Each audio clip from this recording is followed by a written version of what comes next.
Hey guys, what's going on? If you watched my last few videos, I've been kind of concentrating on the Wrangler here, and I spent some time with another friend of mine, and matter of fact, several friends of mine have been telling me what I'm about to say. Everybody keeps telling me not to take this thing off-road because, I mean, it's pretty dent-free. It's not scratch-free, but it's pretty dent-free. It's a nice Jeep, and it'd be a shame to take it off-road and beat it all up like we do. So whenever I go off-road, I have zero sympathy for sheet metal or glass, and I really just don't want to do this to this thing, and everybody's been telling me don't do it, don't take it off-road. You need a buggy. So that's what I've always said I wanted, was a V8 buggy on tons. And if I built this Wrangler, I would have none of that, because it's a V6, half-ton axles, and it's a full-body Jeep. So so I went out and bought something recently, and let me show you what I got. Ta-da! Here we go. 1993 Jeep Grand Cherokee, otherwise known as a ZJ. Let's do a little walk around on this thing. Alrighty. Overall, it's a pretty solid Jeep here. I bought it off of Facebook Marketplace, and the story behind the Jeep is that they were driving it and ran it out of gas, and then it wouldn't run anymore. Well, they tried a few different things. They said they tried a few different things to get it to run and never could get it to run again. They said that it sounds like the fuel pump runs, but they weren't mechanics, so I picked it up for pretty cheap. Let's see what we've got here. All right, we got the 5.2 liter V8, so we're off to a good start. It's got a fairly new battery, which is good. It seems like they said they tried several different things, but never could get it running. But if you look in the back here, the distributor cap, the distributor cap's not even clipped in place. What the plan is to go ahead and just set everything back to zero as far as the engine is concerned. That's basically just setting the timing, putting all the ignition components back on, checking everything as far as what I can check with the voltmeter, and see if we can get it to run. Make sure that it isn't some kind of catastrophic, mechanical damage. These engines are pretty tough, so I think I should be able to get it running. I had her to turn it over, and it did sound like it was kind of weak on one cylinder when it was turning over, but I mean, this is not going to be a street driven car. And let's take a look at the interior, which it's not the greatest in the world. The carpet's pretty stained up, console's pretty nasty, but I'm not really worried about the interior at all, because I mean, I'll probably keep the dash inside it, and I'll probably use the stock shifters, but the rest of it's probably just going to go away. Headliner's in pretty poor shape. Rear seat, this is a little concerning, because it's usually people don't carry a gallon of antifreeze around unless there's something wrong. I don't know what all this green stuff is in the carpet. It's all over the place though. Oh boy, big stain on the back seat. Hey, there's the tailgate prop, I guess.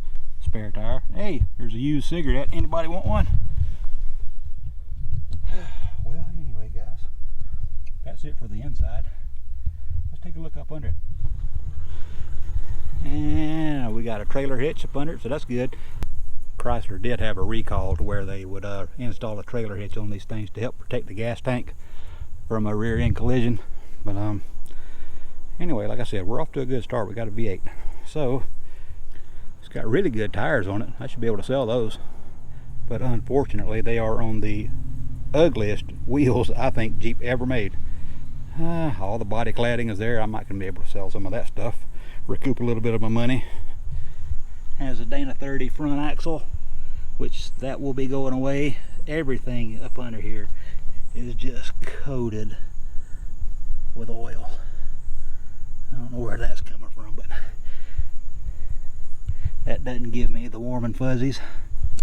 One thing that I do like about this under the hood though is it looks like everything's stock. It hadn't really been messed with or anything like that. I prefer to have my drivetrain's pretty much stock, so it's good and reliable. I got a tire going down on my trailer. What we got out back here? Mud flaps and the Dana 35. Looks like they cut the catalytic converter off of it, which, whatever. It's got a 249 transfer case in it, which is a full-time all-wheel drive transfer case. So it has four-wheel high and it's got four-wheel low. And on these early models, even the four-wheel low would not lock the front and rear axles together, but I've got a little solution for that. Like I said, I'm going to cut corners on some stuff where I can save money. The rear axle that I get, most likely I'm just going to weld it up, and I'll probably get a Lockerite locker for the front. The transfer case has a viscous coupler in it. I can probably weld that up, and that way it will lock the front and rear together. And with me having a 1-ton front axle, I'll have locking out hubs, so I can, if I ever have to drive it in two-wheel drive, it'll be easy to drive it in two-wheel drive because the hubs will be unlocked, so I should be able to steer very well. But that's it, guys. This is it. This is the new project. So this is going to take place of the truck for the winter project. So end goal for this thing will wind up being a buggy at some point, but for right now I'm going to concentrate on getting the new suspension, the new axles in, drive shafts, and wheels and tires. So that will be basically phase 1. So I got a little bit of footage right here I'll show you whenever I went and picked this thing up. It was in our trailer park, but the people were super nice though. I mean, the lady told me she would hold it for me because it was on a Saturday and I couldn't get to the bank to get the money, but she said, well, if I said I wanted it, then she was going to hold it for me, and that's what she did. She held it for me. She was good. She was true to her word. So I went over there Monday and bought it just like I said I would, and here she is. So I hope you guys follow along. So oh, and by the way, we're going to call it Project Nurple. It's this weird like purple color. I don't know if it picks it up in the video or not, but this was definitely an early 90s color. Ford used it for a while, or a similar color.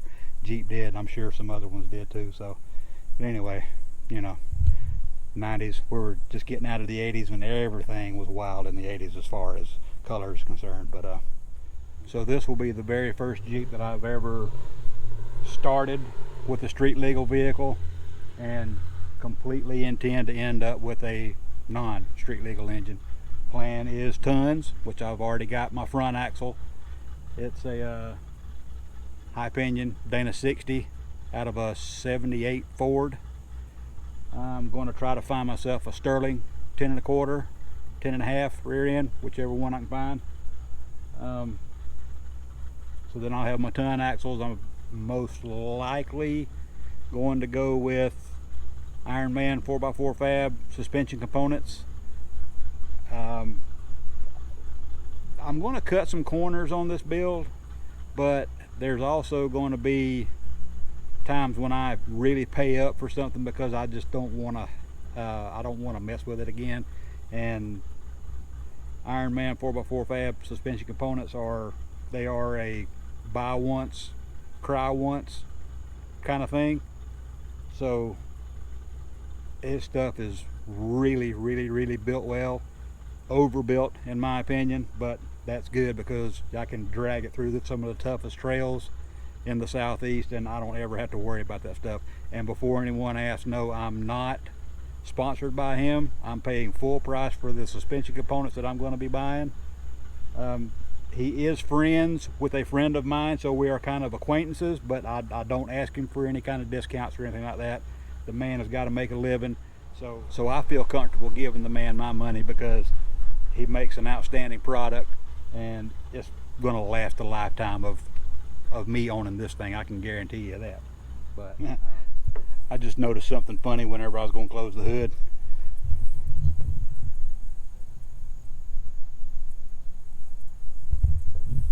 But what's on the other side?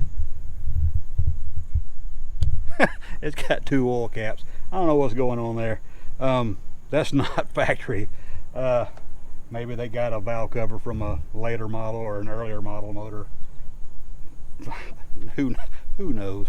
Anyway, again, thanks guys for watching, and I hope to see you next time.